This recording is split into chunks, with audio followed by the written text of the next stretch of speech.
দেখা যায় যে দুই ফ্যামিলি থেকে ছেলে মেয়েদেরকে আসলে অ্যারেঞ্জ ম্যারেজ দেওয়া হলো, সেই ক্ষেত্রে বিয়ের 2 দিন পরেই হয়তো বা মেয়ে শ্বশুরবাড়িতে আসার পরে তার এমন কিছু চোখে পড়লো বা এমন কিছু তার খারাপ লাগলো যে সে তখনই ডিসিশন নিয়ে ফেললো যে সে সংসারটা কন্টিনিউ করবে না, সে আর আসবে না। এই ডিসিশনটা যখন সে তার প্যারেন্টসদেরকে জানালো বা রিলেটিভদেরকে জানালো, তখনই কিন্তু এই কোশ্চেনটা আসে যে তাহলে কাবিনের টাকাটা বা লেনদেনের বিষয়গুলো কি হবে।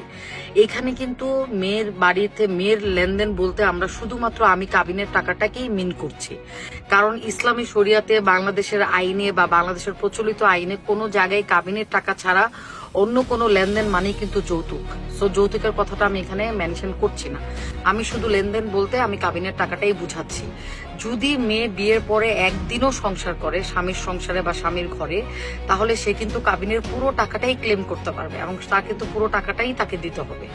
আর যদি এমন হয় যে বিয়েটা পড়ানো হয়েছে কিন্তু তারপরে তারা একদিন এক রাত এক বাসায় একসাথে ছিল না, তার শেষ ওই দ্যাট মোমেন্ট ওইখানে কোনো একটা ঝামেলা হয়েছে, ওইখান থেকে দুই পক্ষ দুই দিকে চলে গেছে, তাহলে কিন্তু এটা একদম পুরা এভাবে করে একটা প্রেসিডেন্ট ক্রিয়েট করে আমাদের আইনে বলাই আছে যে তাহলে মেয়ে অর্ধেক কাবিনের টাকা সে ক্লেম করতে পারবে আইনগতভাবে।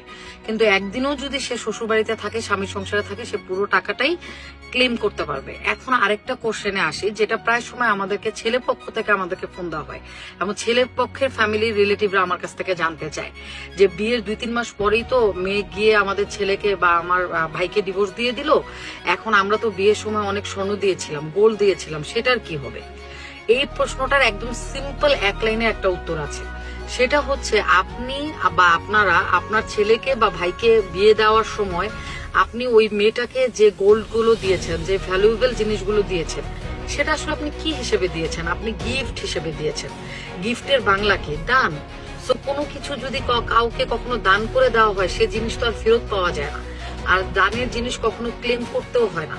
তো সেই হিসেবে কিন্তু যদি আপনারা আপনার ছেলের বউকে বা ভাইয়ের বউকে বিয়ের সময় কোনো ভ্যালুয়েবল জিনিস, কোনো গোল্ড, কোনো ডায়মন্ড কিছু আপনারা দিয়ে থাকেন, সেটা আইনগতভাবে আপনারা আর ক্লেম করতে পারবেন না, কারণ ওইটা গিফট ছিল, গিফট কখনো ক্লেম করা যায় না।